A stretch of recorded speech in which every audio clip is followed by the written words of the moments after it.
So recently, during the reorganization of the division I announced on July 15th, I also promised that there would be some additional initiatives coming forward in the next 6 to 8 weeks. Friday, we released information of one of our newest and perhaps one of what will become one of our most popular new programs.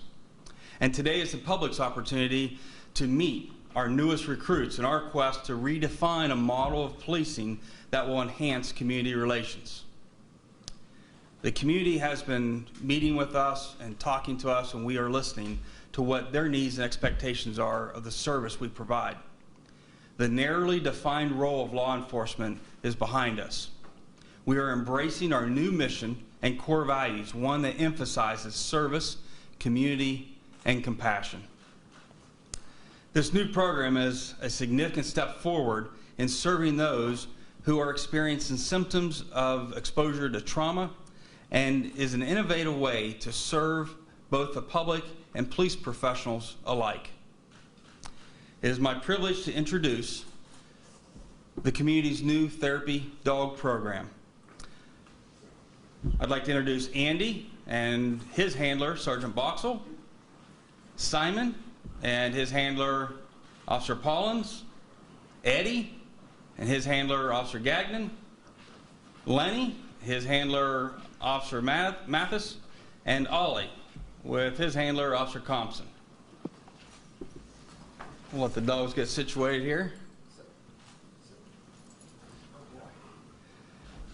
The therapy dog unit will be instrumental when interacting with victims and witnesses of crime, children with special needs, engaging youth in our community, and a host of other opportunities and benefits that they will be able to provide.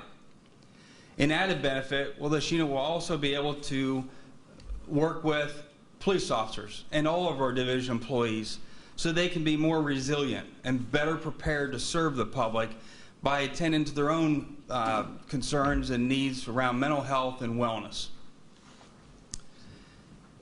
I must extend a few thank yous for this program. First of all, the handlers.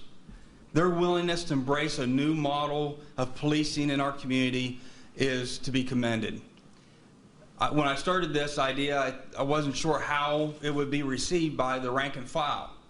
As an example, 86 out of our 226 sergeants applied for the one position Sergeant Boxell received, and that's a 30-year veteran that received the position.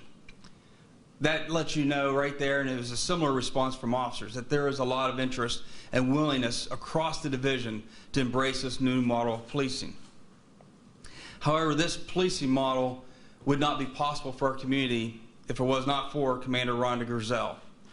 Once I was placed in the position of the chief, I invited Rhonda up to my office, and I knew she had some interest and some knowledge in this area. I had limited exposure to this opportunity, so I wanted to rely on someone who I knew could bring this vision that I had to the community. And I basically outlined my vision, what I wanted. She has exceeded all expectations. We were able to get the dogs, post the jobs, work with labor relations, everything we needed to do. She stepped up and completely equipped, outfitted this unit, arranged for training, developed the SOP, the operating procedures. Tremendous job from Commander Rhonda Grizzell. Would not be possible without her. And I don't want to get into the weeds about budget cycles. Nobody cares about budget cycles except us sometimes. However, the important thing I want to note about this particular program is our budgets are set in August of 2018 for the entire 2019 year. So in February of 19, when I wanted to implement this program, we were in mid-budget cycle. There was no funding to do that this year. It would be 2020 before we could do that. Thanks to Commander Grizzell and the generous donations of many people in our community and partners that we've worked with in our community, the donations allowed us to stand this program up mid-budget cycle immediately, so we can produce this opportunity for the community this year. And I thank each one of them. Deputy Chief Bacher is going to go over each of those partnerships in detail, but I wanted to personally thank all those who generously donate and allow us to bring this program today. And I want to give a special thanks to the Franklin County Sheriff's Office. A couple years ago, I met Deputy Metz at an event we were both attending, and she brought her dog, Mattis, with her and told me a little bit about the program. And it kind of piqued my interest, and I kept that in the back of my mind that this is a really good feature to be able to offer our community. And about a year later, I met with Sheriff Baldwin at another event we were attending, and he really bragged about this program and talked to me about how much success and how many demands they are getting for this service. So when I went online and Googled police therapy dog programs, every time I Googled it, Franklin County Sheriff's Department program came up very first thing in all the searches I did. They have kind of become the national model, I believe, of what a therapy dog program should be, and we've been able to replicate that.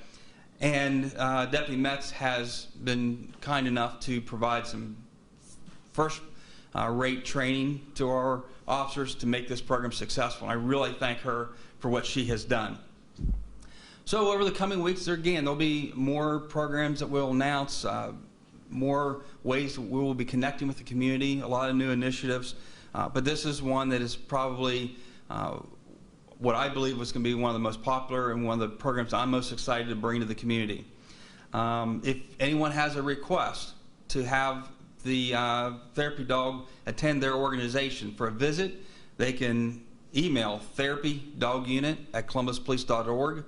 That's therapydogunit@columbuspolice.org, and we can make arrangements to try to attend different functions, as we also have officers out on different shifts and working in the community. So we will be able to accommodate those as best we can. With that said, I'm going to have Deputy Chief Bacher talk about all the donations and our great partners that we have in this program, and then Commander Rhonda Grizel will come up and talk about the operations, some of the benefits, and a couple points of interest about our latest assets to provide service to the community, and then we'll take some questions. With that said, I'd like to bring up Deputy Chief Bacher. Good morning, everyone. My name is Greg Bodker. I'm the Deputy Chief for the Support Services Subdivision.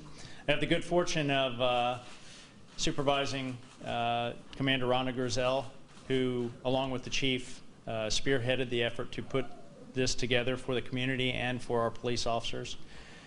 The Chief spoke about community collaboration and partnerships, and without the help of private companies and individuals within the city and the community, we could not have done this.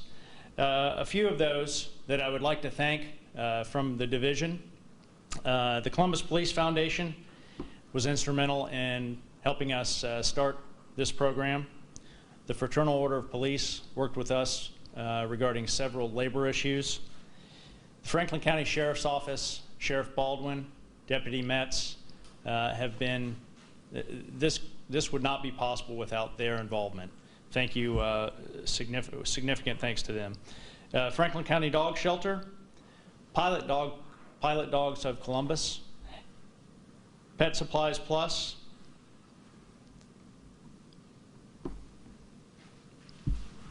Flying Cross, Galls, which is a police equipment outfitter, and Sassy Dogs, which is a salon, that will take care of the dogs as they move through their careers. I'll turn it over to Commander Grizel to answer questions and talk a little bit about operations. Thank you.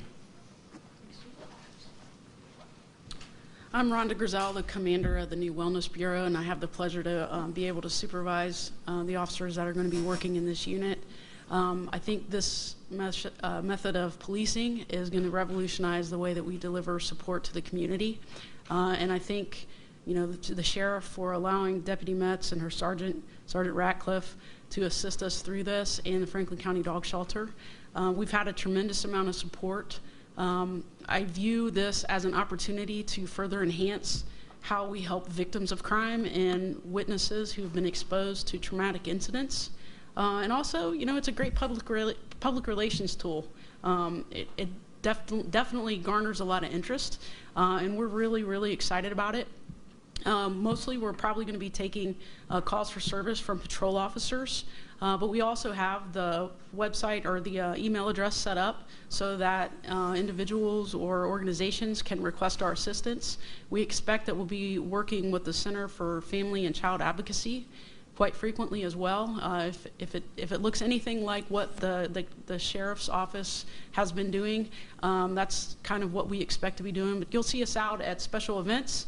You'll see us in the neighborhoods with CARE Coalition and lots of different opportunities to assist. I've been calling us second responders. We're not going to be the first one at the scene to lock it down. We certainly can do that, but that's for the patrol officers and the investigative units to come in first. And then we're going to come in and see how we can enhance their investigations and then assist anyone in the neighborhood that might need our services. I want to give a special thank you to Chief Bodker for his support and to Chief Quinlan for giving me probably the best assignment in my 25-year career, was being able to stand up this unit. So thank you for the confidence in me, Chief, and thank you to everybody for their support. If there are any questions or if you want to interview officers individually, we are going to open it up for that. What's interesting on dogs? Oh, okay. So Andy from Sergeant Boxell came from Pilot Dogs. We call it a career change. He wasn't going to be quite competent enough to lead a person that had a sight impairment, but he's doing a fantastic job for us, and I got to foster him for 3 weeks, so he's my guy. But I do love all of them. Simon is actually a half-brother of Mattis Canine, so he has a special affinity for him. Looking at Eddie, Eddie is Fast Eddie Callahan. That's what we've nicknamed him. He doesn't do anything fast. He is a Bernese Mountain Dog, and he was rescued, and we got him from Franklin County Dog Shelter. They made a donation, as did Pilot Dogs. I want to make sure I say that. Pilot Dogs donated all of their dogs. Lenny is also from Pilot Dogs and had to have a career change, but we were more than happy to put him to work for us. And then the last dog in the end, Ollie, is also a brother of the other two. They're all from the same litter. I think they have about a 50% washout rate, so there isn't anything wrong with the guys. They just have to be extremely competent around traffic, which from what I understand was a little bit of an issue for them. So they're going to be fantastic for what we need them for, though, and we're really, really happy to have all of them. Thank you. Thank you. If we have any of the success stories, like I've heard from Sheriff Baldwin on talking to child victims and having them open up, or at the Child Advocacy Center, or having that dog right there by their side when they're testifying in court, just some of the opportunities that we predict will be some of the success stories. I'm very excited about that. And with that, I'll take a few questions, and then you're free to talk to the officers individually and their partners. I'm sure, Chief, this couldn't have been the toughest decision you ever made, is to go ahead with this, right? This kind of had to be a no-brainer. It absolutely was. I said 2 years ago when I met Deputy Metz, I got the idea, I was thinking about it. Sheriff Baldwin really cemented that idea when I talked to him about all the success stories. So first chance I had the opportunity, matter of fact, when I interviewed with the mayor, I told him this is one of the units that I wanted to create that was more service focused and community driven, and he was completely supportive. He allowed me to promote a Wellness Bureau commander, so we can also use these dogs for our officers as well, who experience traumatic events every day in their careers. And sometimes it's just nice to have a dog come along and give you a little pickup and refocus for the day. Other questions? How soon do you expect them to be ready and out working? Okay, thank you. How soon will be before they're on the street? They graduate August 30th, and they'll have an ongoing training day to keep up to date on the latest obedience type training, but they will be on the street. Shortly after that, we have all shifts covered, days of the week covered, and they are an asset that some major event happens or something critical occurs, we can bring them in one at a time or the entire team in. They'll have their own cruiser, they'll be able to bring them in quickly to respond to needs of the community. Other questions? If not, I will end the formal press conference and allow you to interact with the dogs and their handlers. Thank you very much for being here. I appreciate it.